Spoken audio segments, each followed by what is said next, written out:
Semua orang pantas mendapatkan kesempatan kedua. Tapi bagaimana jika kesempatan itulah yang akan menghancurkan semuanya? Seorang petinju amatir di Prancis terlibat perkelahian dan dipenjara. Dia dibebaskan dan kembali terlibat dengan geng lokal yang memburunya, membuatnya harus menghabisi salah satu pentolan. Itu membuatnya terbuang dari negaranya sendiri dan merantau ke Thailand. Harapan baru di negeri orang dengan istri cantik dan kehidupan baru. Tapi kembali dia terlibat masalah dengan gangster lokal yang berbahaya. Istrinya dihabisi dan anak perempuannya diculik. Dia selamat dari kematian. Tak ada yang tersisa untuknya lagi selain membalas dan menghabisi semua orang yang menghancurkan keluarga kecilnya. Film ini sedikit barbar dan banyak adegan baku hantam yang meresahkan. Dibintangi oleh Nassim Lis, Lori Nonai, dan disutradarai oleh Xavier Gens. Tanpa lama-lama, yuk kita gaskan. Berdiri sampai Eunang.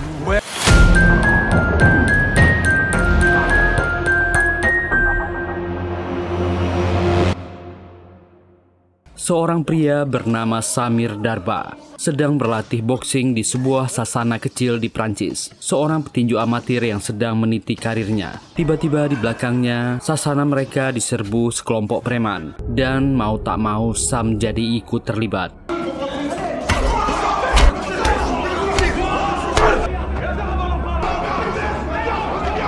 Sam dan pelatihnya Safi dijebloskan ke penjara. Mereka akan dihukum percobaan selama 45 hari. Pelatihnya memarahi. Seharusnya dia tak ikut campur. Sam adalah keturunan imigran yang lahir di Prancis. Hidup di wilayah kumuh membuatnya harus bertahan hidup dan mengerjakan apa saja. Padahal dia baru memulai menjadi petinju pro, malah berakhir di penjara. Akhirnya dia dibebaskan bersyarat. Dia masih harus wajib lapor dan jangan sampai berbuat kriminal lagi di luar. Sam keluar dari tembok penjara. Sam adalah anak yang tak punya keluarga lagi. Kedua orang tuanya sudah meninggal.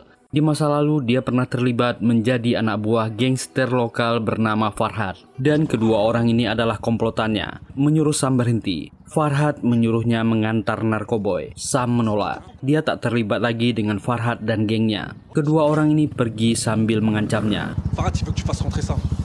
C'est Farhad qui va t'enculer, espèce de petit. Dia masih harus tetap wajib lapor untuk kasus kriminal yang dia lakukan dulu. Jaksa wanita ini menyuruhnya untuk berkelakuan baik di luar. Untuk bertahan hidup, Sam melakukan pekerjaan apa saja. Bekerja konstruksi adalah pilihan mudah, tapi juga berat. Kadang-kadang juga terjadi kecelakaan di tempat kerja. Kebanyakan pekerjanya adalah imigran dari Afrika yang mencoba peruntungan di Paris. Seperti pria dari Senegal ini. Mandornya suka dengan pekerjaannya. Sam rajin dan tak banyak komplain. Jika dia sudah menjalani kewajibannya sebagai bekas tahanan, dia akan mempekerjakannya dan memberi kontrak baru. Sam pun berniat pulang ke rumah. Saat itulah anak buah Farhad diperintahkan untuk membawanya. Kedua orang ini menyuruhnya ikut, tapi Sam memilih melarikan diri.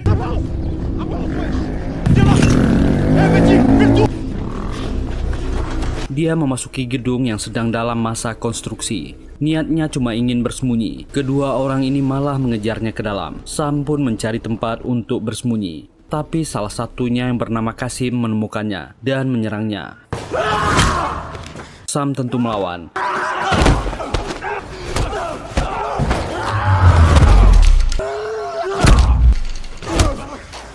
Dan orang ini terjatuh. Celakanya Kasim meninggal. Masalahnya akan besar karena Kasim adalah adik dari Farhad. Sam memutuskan melarikan diri dari Paris. Inilah Mayhem Farang. 5 tahun kemudian, Thailand, Bangkok, di sebuah area dekat laut. Ternyata ke negara inilah Samir melarikan diri melupakan masa lalunya di Eropa. Dia bekerja paruh waktu sebagai nelayan. Karena Sam orang yang baik, dia diterima oleh masyarakat lokal. Dengan sepeda motor tuanya, Sam kembali ke rumah. Ternyata Sam sudah memiliki kehidupan baru di sini. Dia telah memiliki seorang anak angkat perempuan bernama Dara. Dan ini istrinya Mia. Perempuan ini ditemuinya ketika baru sampai ke Thailand. Mereka cocok karena ibu Mia berasal dari Prancis. Dia fasih berbahasa yang sama dengan Sam. Mereka mengantar Dara ke sekolah. Walaupun Sam bukan ayah kandungnya, Dara sangat sayang dengan Sam. Mia bekerja di kafe bernama Paradise ini, milik kakak sepupunya. Dan pekerjaan utama Sam adalah sebagai portel hotel dusit. yang bertugas menjemput turis asing ke bandara. Dia akan membawa tamu-tamu dari luar negeri ke hotel. Mia kadang-kadang kesal dengan kakak sepupunya yang bernama Sombat ini. Dia sering menghabiskan uang penghasilan restoran untuk berjudi. Tapi Sombat berjanji dia akan mengembalikan keuntungan jika dia menang siang ini. Sebuah tempat pertandingan ilegal Muay Thai. Dua orang petarung sedang bersiap. Penonton dan pejudi ramai memasang taruhan. Sam ternyata ikut menjadi petarung di sini. Sombat, kakak sepupu Mia, menyambutnya. Ini adalah pelatihnya yang bernama Hansa. Memberikan treatment dan pijitan untuk Sam agar dia siap untuk bertarung. Dan Samir naik ke arena. Hansa berdoa untuknya agar Sam menang. Inilah lawan pertamanya. Sebagai mantan petinju, Sam tak kesulitan untuk mempelajari Muay Thai.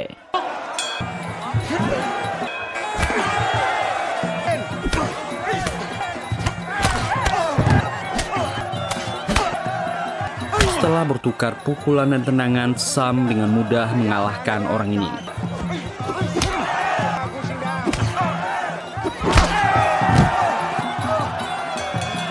Sombat sangat senang, dia menang taruhan. Bos arena yang bernama Dang ini mengatakan 10 menit lagi pertandingan selanjutnya. Untuk pertandingan Sam yang kedua, Sombat tiba-tiba mengubah taruhannya untuk lawan Sam. Dan pertandingan kedua dimulai.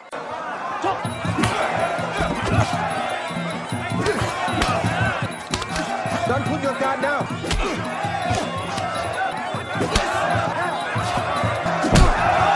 Sam menghajar orang ini pada awalnya, membuat Sombat dan Bos Dang agak panik. Ternyata pertandingan ini sudah diatur.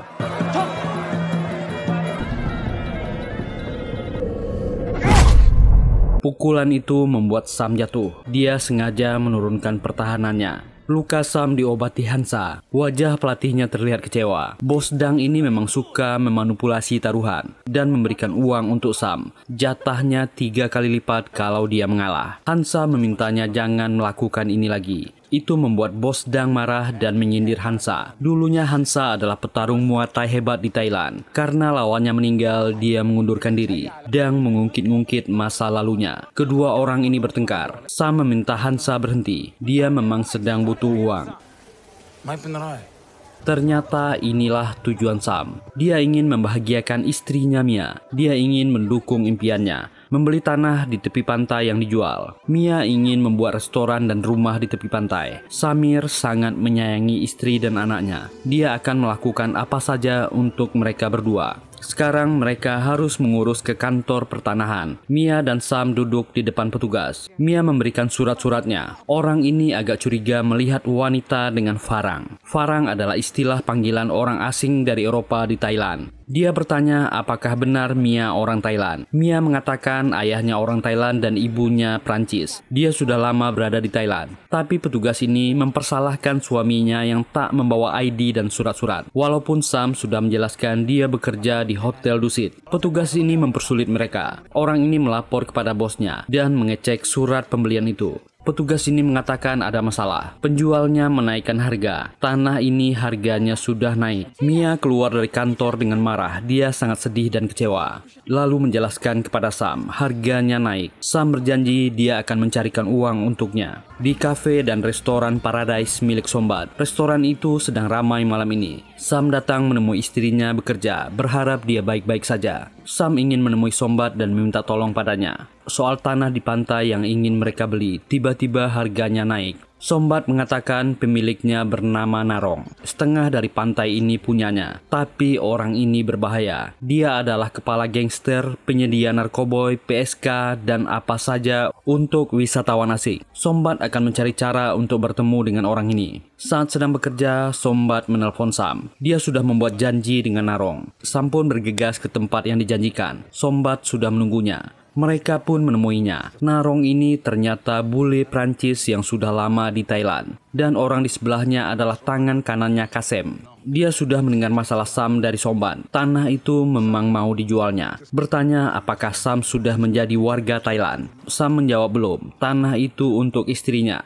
Kedua orang ini mentertawakannya karena banyak Farang yang ditipu wanita lokal Thailand. Mereka mengira Sam hanya dimanfaatkan oleh istrinya. Sam terlihat tak senang. Orang ini memesan makanan untuk Sam dan Sombat, menyuruhnya makan dulu. Narong menjelaskan, dia tak akan menurunkan harga tanahnya. Tapi sebagai sesama warga Prancis, dia akan membantunya. Dia mendengar Sam adalah petugas bagasi antar jemput ke bandara dari Hotel Dusit. Dia punya izin dan akses. Bantu dia pindahkan barangnya ke bandara dan tanah itu jadi miliknya. Sam menjawab itu terlalu berbahaya. Narong mengatakan itu terserah padanya, tapi dia tak akan menurunkan harga tanah di pantai itu. Sam pun bingung. Narong meyakinkannya, semua orang pantas dapat kesempatan kedua. Dia tak meninggalkan Prancis untuk hal yang sia-sia. Ambillah kesempatan ini. Disinilah Sam terjebak. Karena ingin membahagiakan istrinya, dia mengambil langkah yang salah dan akan disesalinya seumur hidup. Di rumah, Sam masih memikirkan tawaran itu. Tapi memang sepertinya Sam tak punya cara lain. Yang salahnya dia tak bicara dulu dengan istrinya tentang tawaran Narong. Dia malah ingin membuat kejutan untuk istrinya. Akhirnya Sam mengambil tawaran Narong. Dia sudah menunggu di jalan yang sepi. Narong dan anak buahnya datang membawakan barang yang akan dibawa oleh Sam. Itu adalah narkoba yang disembunyikan di dalam souvenir. Narong menunjukkan salah satu petugas bandara bawahannya. Setibanya di dalam, dia cukup menyerahkannya ke orang itu. Mereka pun pergi dari sana dan Sam membawa barangnya.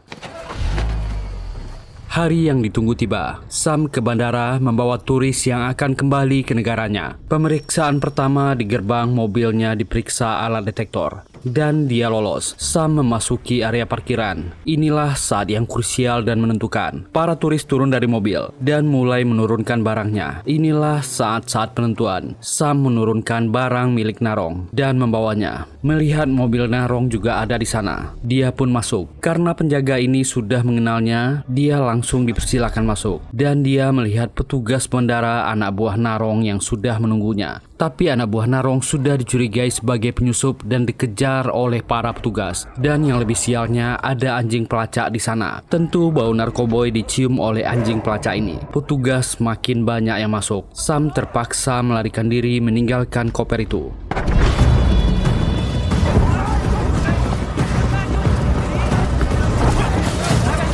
Narong menyaksikan Sam gagal. Petugas menyebar ke hutan tempat Sam melarikan diri. Dia nekat bersembunyi di dalam rawa, lalu menyusuri hutan bakau dan kembali ke rumahnya. Identitasnya sudah diketahui. Dia melanjutkan berenang lewat laut. Sam membangunkan Dara dan segera mengajak Mia pergi. Wanita ini panik bertanya ada apa. Tapi Sam terlambat. Anak buah Narong sudah di depan rumahnya. Mereka pun langsung menyerang Sam.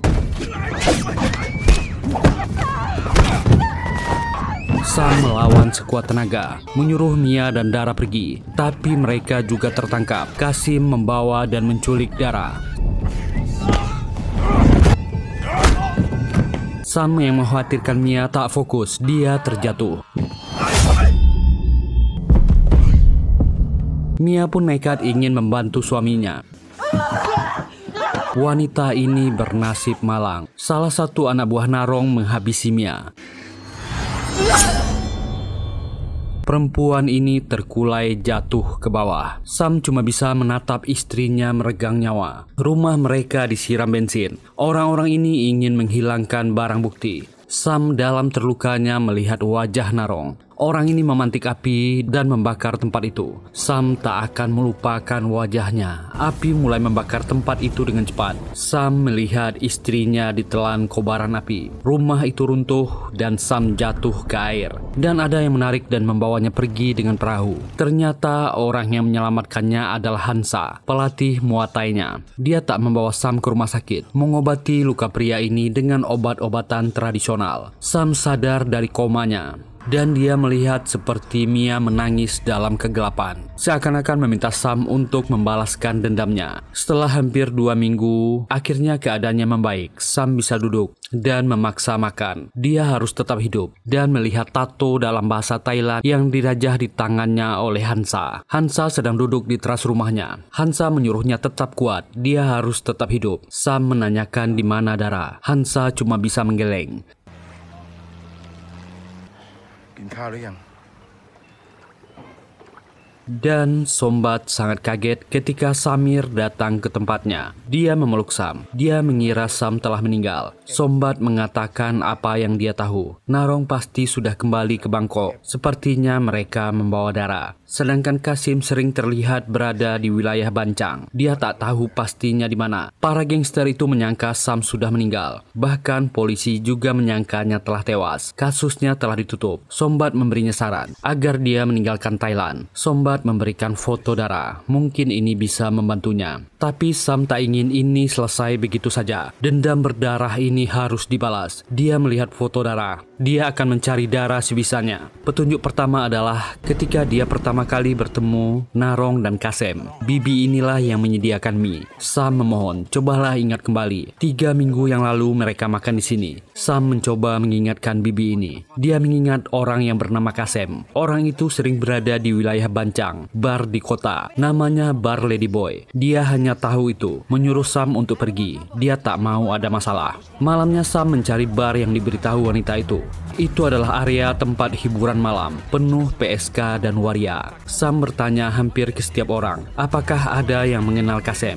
Sekelompok waria kepincut dengan wajah dan badan Sam yang berotot. Mereka mengaku kenal dengan Kasem. Makin banyak para laki-laki jadi-jadian ini keluar. Salah satunya tahu, dan Sam memberikan uang suap. Orang ini tinggal di Jalan Rayong, di sebuah rumah yang paling besar di ujung jalan. Para bencong ini tertarik dan semangat untuk menarik Sam. Sam pun segera kabur dari sana. Dengan motornya, Sam segera ke wilayah itu dan menyusup ke rumah yang paling besar itu. Banyak penjaga di sana. Kasem menggunakan tempat ini sebagai tempat prostitusi bagi para wisatawan asing. Sam berhasil menyusup masuk dan dia mengenali 3 orang ini. Mereka terlibat pembantaian keluarganya. Dan itu tanpa ampun. Sedang ada pesta para turis. Dia memakai jas dan menyamar menjadi pelayan. Salah satu wanita mengenali Sam dan berbisik. Sam pun naik ke atas dan melihat Kasim, memeriksa satu demi satu kamar-kamar. Salah satu turis marah dan berteriak, memancing para pengawal.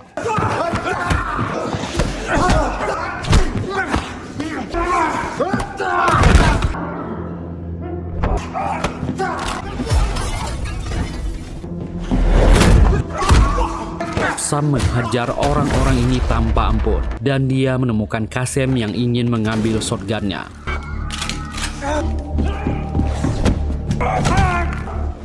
Sam merebut senjatanya. Orang ini meminta ampun. Putrinya masih hidup, tapi tak ada ampun untuk orang ini. Para gadis dan turis berteriak ketakutan. Sam menunjukkan foto putrinya, memohon kepada para gadis ini. Salah satunya mengatakan, kemarin memang banyak bocil di sini, tapi semuanya sudah dibawa ke Bangkok. Dia juga tak tahu di mana pastinya. Sam pun keluar dari sana dan menodongkan shotgunnya. Membuang senjata itu ke kolam dan dia berhasil lolos. Sam pun kembali ke tempat Hansa. Dia memberitahu Dara masih hidup. Sepertinya dia dibawa ke Bangkok. Dia meminta tolong kepada Hansa, bantu dia mencarinya ke Bangkok. Hansa menyuruhnya membersihkan diri dulu. Dia meminta Sam untuk mengikutinya. Disinilah tempat Hansa menyimpan senjata lamanya, sebuah pedang pendek warisan keluarganya. Dia memberikan sesuatu kepada Sam. Ini adalah kalung yang dipakai oleh keluarganya ketika perang dulu. Dia akan membantu Sam menemukan anaknya. Mereka pun bersiap akan berangkat ke Bangkok. Mereka sempat singgah ke tempat Sombat. Ternyata orang ini sudah bersiap mengangkut barangnya. Dia tak mau terlibat lagi. Restoran ini akan dia jual. Dia telah mendengar Sam menghabisi Kasem. Dia tak ingin ikut campur lagi. Jika dia ingin ke Bangkok, pergilah ke sebuah bar kawasan Khao San Road. Bar itu milik Narong. Sombat memberikan nama barnya. Orang ini bergegas pergi dari sana. Mereka berdua tetap melanjutkan perjalanan menuju Bangkok dengan kapal. Mereka pun sampai di sana. Mereka akan mulai mencari di kota yang sangat luas ini. Mereka akan menuju ke lokasi bar yang diberitahu Sombat.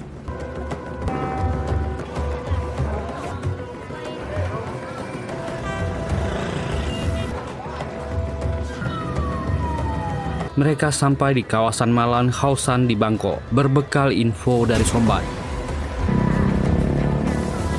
Sam memasuki bar, meminta Hansa menunggu di luar. Dia disambut pelayan dan menyuruhnya duduk. Sam mengamati situasi di sana. Dia meminta bertemu dengan manajer tempat itu. Seorang ibu-ibu germo keluar menemui Sam. Orang ini menyangka Sam mencari wanita. Dia membariskan para gadis di depan Sam. Pilihlah yang dia suka. Si Germo mulai bingung. Sam sepertinya tak berminat. Apakah dia mau ABG? Sam mengganggu. Di lorong dalam, Sam pun mengancam Germo ini. Apakah dia pernah melihat bocah ini? Germo ini berteriak memanggil pengawalnya, dan orang ini menyerang Sam.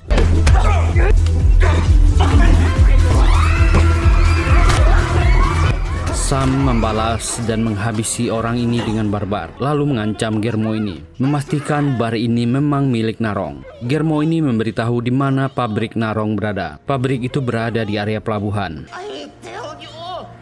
Perahu mereka sudah berputar di tempat itu. Mereka menemukan lokasinya. Hansa mengasah pisaunya. Dia juga sudah siap. Para pekerja sedang mengemasi barang. Perahu mendekat. Hansa dan Sam berpisah. Hansa akan mengalihkan perhatian orang di luar. Orang-orang sibuk bekerja. Mereka melihat Hansa yang mencurigakan. Hansa mencabut pedangnya. Orang-orang ini menyerangnya.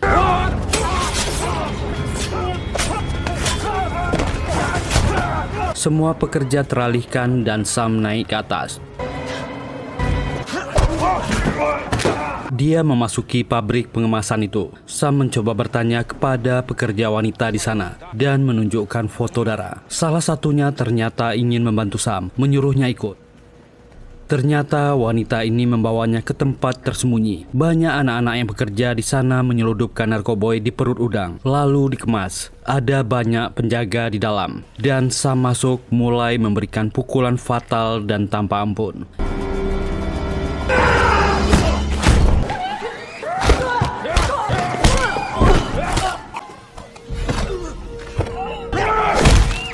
Sam meminta mereka tak takut. Dia kemari untuk membantu. Apakah ada yang tahu gadis kecil bernama Dara? Dia putrinya. Wanita ini berkata 2 minggu yang lalu ada bocil-bocil baru yang dibawa kemari. Tapi sudah dibawa kemarin. Ada kapal yang mengangkut mereka. Sam bertanya apakah ada Narong di sini. Orang itu di sini. Dia berkantor di ruangan atas. Sam meminta mereka semua pergi dari sini. Anak-anak dan wanita korban penculikan ini pun pergi dari sana. Sam memasuki lorong menuju ke atas. Narong ternyata sudah melihat di CCTV. Orang-orang Narong sudah menunggunya dengan senjata di tangan. Sam maju dan memulai baku hantam itu.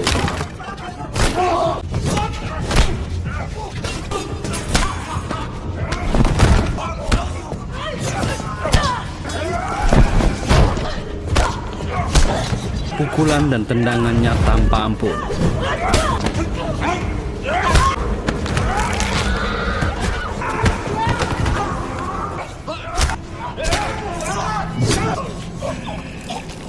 Dan Hansa sudah berhasil sampai ke atas, menyuruh Sam untuk naik duluan. Saat akan ke lift, salah satunya menembak. Sam merebut pistol itu dan menghajar orang-orang di dalam lift.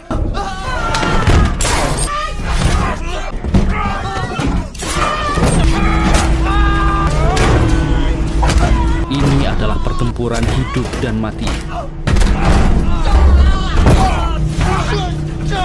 Si gondrong inilah yang menghabisi istrinya. Sam bertahan dengan segala cara.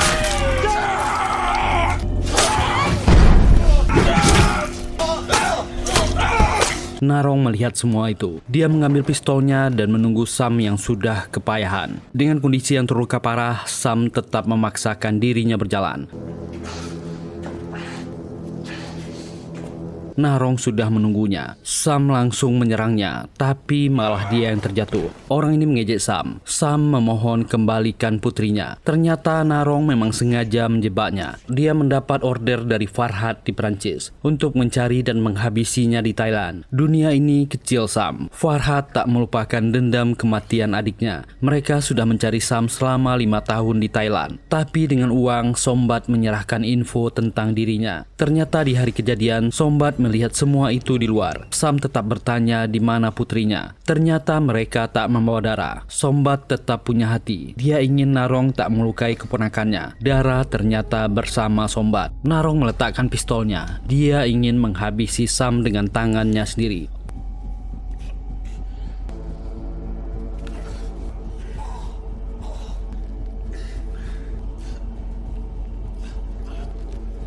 Orang ini salah perhitungan. Sam menghabisi Narong dengan pecahan pisau di tangannya.